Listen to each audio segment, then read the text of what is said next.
Hello ಗೆಳೆಯರೇ, welcome back the YouTube channel. ಇವತ್ತು ಈ ವಿಡಿಯೋಲಿ ನಿಮ್ಮೊಂದಿಗೆ ಶೇರ್ ಮಾಡ್ಕೊಳ್ತಾ ಇರೋ ರೆಸಿಪಿ ಬಂದು ಕೇಕ್ ರೆಸಿಪಿ. ಓವನ್ ಇಲ್ದಿರಾನೆ ಬೇಸಿಕ್ ಇಂಗ್ರೀಡಿಯೆಂಟ್ಸ್ನ ಉಪಯೋಗಿಸಿ ಫ್ಲಫಿಯಾಗಿ ಹಾಗೂ ಸ್ಪಾಂಜ್ ಆಗಿರುವಂತಹ ಅಥವಾ ತುಂಬ ಈಸಿಯಾಗಿರುವಂತಹ ವಿಧಾನದಲ್ಲಿ ಕೇವಲ 15 ನಿಮಿಷದಲ್ಲಿ ಈ ಫ್ಲಫಿ ಕೇಕ್ ಯಾವ ರೀತಿ ಮಾಡೋದೋ ನೋಡೋಣ ಬನ್ನಿ. ಈ ಕೇಕ್ನ ಮಾಡೋದಕ್ಕೋಸ್ಕರ ಇಲ್ಲಿ ಒಂದು ಬೌಲ್ನ ಇಟ್ಕೊಂಡಿದ್ದೀನಿ. ಅದಕ್ಕೆ ಒಂದು 3 ಮೊಟ್ಟೆ ಈ ರೀತಿ ಹೊಡ್ಕೊಂಡು ಹಾಕ್ಕೊಳ್ಳಿ.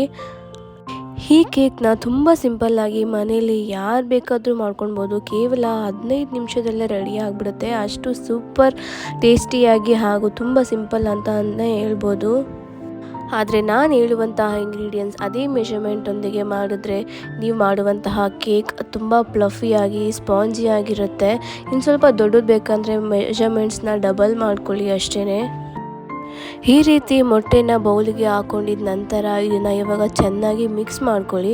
ಯಾವ ರೀತಿ ಮಿಕ್ಸ್ ಮಾಡ್ಕೊಳ್ಬೇಕು ಅಂತ ಅಂದರೆ, ಮೇಲೆ ಒಂದು ಲೇಯರ್ ನೊರೆ ಥರ ಲೇಯರ್ ಬರುತ್ತಲ್ವ, ಸೊ ಅಲ್ಲಿವರೆಗೂ ಚೆನ್ನಾಗಿ ಮಿಕ್ಸ್ ಮಾಡ್ತಾನೆ ಇರಿ. ನೋಡಿ ಯಾವುದೇ ರೀತಿಯಾದಂತಹ ಬ್ಲೆಂಡರ್ನ ಉಪಯೋಗಿಸ್ತಿರಾನೇ ನಾವು ಕೈಯಲ್ಲೇ ಈ ರೀತಿ ಫ್ಲಫಿಯಾಗಿ ಮಾಡ್ಕೊಳ್ಬೋದು. ನೋಡಿ ಈ ರೀತಿ ಚೆನ್ನಾಗಿ ಮಿಕ್ಸ್ ಮಾಡ್ಕೊಳ್ಳಿ. ಮೊಟ್ಟೆನ ಮಿಕ್ಸ್ ಮಾಡ್ಕೊಂಡಿದ್ದಾದ ನಂತರ ಇದಕ್ಕೆ ನಾನು ಒಂದು ಜಲ್ಡಿನ ಇಟ್ಕೊಳ್ತಾ ಇದ್ದೀನಿ. ಯಾಕೆಂತಂದರೆ ನಾವು ಮಾಡುವಂತಹ ಕೇಕ್ ತುಂಬ ಸಾಫ್ಟಾಗಿ ಬರಬೇಕಂತಂದರೆ ನಾವು ಉಪಯೋಗಿಸುವಂತಹ ಹಿಟ್ಟುಗಳನ್ನೆಲ್ಲ ಈ ರೀತಿ ಜಲ್ಡಿ ಇಟ್ಕೊಬೇಕು. ಸ್ಟಾರ್ಟಿಂಗಲ್ಲಿ ಪ್ರತಿಯೊಂದು ಡ್ರೈ ಇಂಗ್ರೀಡಿಯೆಂಟ್ಸ್ನೆಲ್ಲ ಸಹ ನೀವು ಈ ರೀತಿ ಇಟ್ಕೊಂಡಿದ್ದೀರ ಅಂತಂದರೆ ನೀವು ಮಾಡುವಂತಹ ಕೇಕ್ ತುಂಬ ಫ್ಲಫಿಯಾಗಿ ಸಾಫ್ಟಾಗಿರುತ್ತೆ. ರಫ್ ಆಗಿರೋ ಲೇಯರ್ಸ್ ಎಲ್ಲ ಮೇಲೇ ಎದ್ದೋಗ್ಬಿಡುತ್ತಲ್ವ ಜಾಲಿಸಿದ್ರೆ. ಅದಕ್ಕೋಸ್ಕರ ನಾನಿಲ್ಲಿ 1 ಕಪ್ ಆದಷ್ಟು ಮೈದಾ ಹಿಟ್ಟನ್ನ ತಗೊಂಡಿದ್ದೀನಿ. ಹಾಗೂ ಇವಾಗ ಇದಕ್ಕೆ 1 ಟೇಬಲ್ ಸ್ಪೂನ್ ಆದಷ್ಟು ಬೇಕಿಂಗ್ ಪೌಡರ್ನ ಹಾಕ್ಕೊಳ್ತಾ ಇದ್ದೀನಿ. ಹಾಕ್ಕೊಂಡು ಇದನ್ನು ಚೆನ್ನಾಗಿ ಮಿಕ್ಸ್ ಮಾಡ್ಕೊಳ್ಳಿ. ಯಾವ ರೀತಿ ಮಿಕ್ಸ್ ಮಾಡ್ಕೊಳ್ಬೇಕಂತಂದರೆ, ನೀವು ಒಂದು ಚೂರು ಉಂಡೆಗಳು ಕಟ್ಕೊಳ್ಬಾರ್ದು. ಆ ರೀತಿ ಸಾಫ್ಟಾಗಿ ಇದನ್ನು ಮಿಕ್ಸ್ ಮಾಡ್ಕೊಳ್ಳಿ.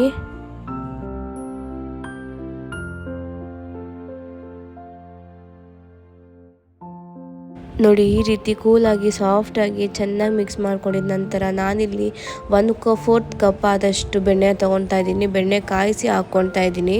ಅಂದರೆ ಬೆಣ್ಣೆನ ಮೆಲ್ಟ್ ಮಾಡಿ ಹಾಕ್ಕೊಂಡು ಅದನ್ನು ಕೂಡ ಚೆನ್ನಾಗಿ ಮಿಕ್ಸ್ ಮಾಡ್ಕೊಳ್ಳಿ.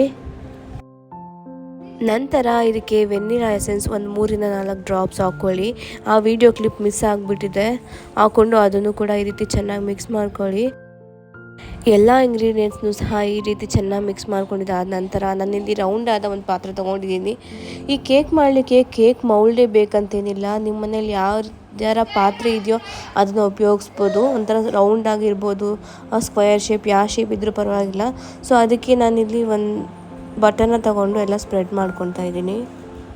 ನೀವು ನೀಟಾಗಿ ಬಟರ್ನೆಲ್ಲ ಈ ರೀತಿ ಸ್ಪ್ರೆಡ್ ಮಾಡ್ಕೊಂಡಿದ್ದಾದ ನಂತರ ನಾವು ಕಲಸಿಟ್ಕೊಂಡಿರುವಂತಹ ಮಿಶ್ರಣವನ್ನು ಇದಕ್ಕೆ ಹಾಕ್ಕೊತಾ ಇದ್ದೀನಿ.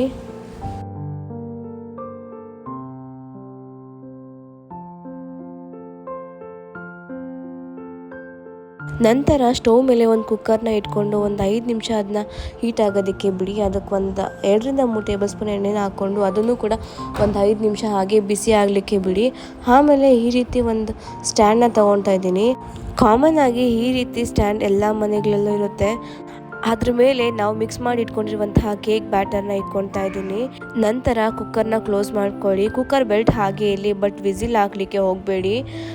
ಇದನ್ನ ಇದೇ ರೀತಿ ಒಂದು 15 ಮಿನಿಟ್ಸ್ ಲೋ ಫ್ಲೇಮಲ್ಲೇ ಬೇಯಿಸೋಣ. ನೋಡಿ 15 ಮಿನಿಟ್ಸ್ ಆಗಿದೆ. ಕೇಕ್ ಯಾವ ರೀತಿ ಫ್ಲಫಿಯಾಗಿ ಮೇಲೆ ಬಂದಿದೆ ಅಂತ ಹೇಳಿಬಿಟ್ಟು.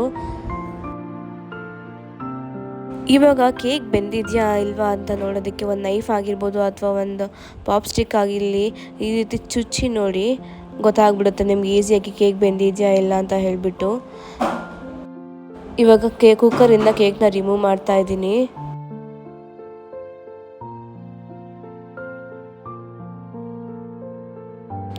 ನಂತರ ಒಂದು ನೈಫಿಂದ ಈ ರೀತಿ ಸೈಡ್ಸ್ ಎಲ್ಲ ಬಿಡಿಸ್ಕೊಂಡು ಅದನ್ನ ರಿವರ್ಸ್ ಮಾಡಿದ ತಕ್ಷಣ ನಿಮ್ಮ ಕೇಕ್ ಹೊರಗಡೆ ಬಂದ್ಬಿಡುತ್ತೆ.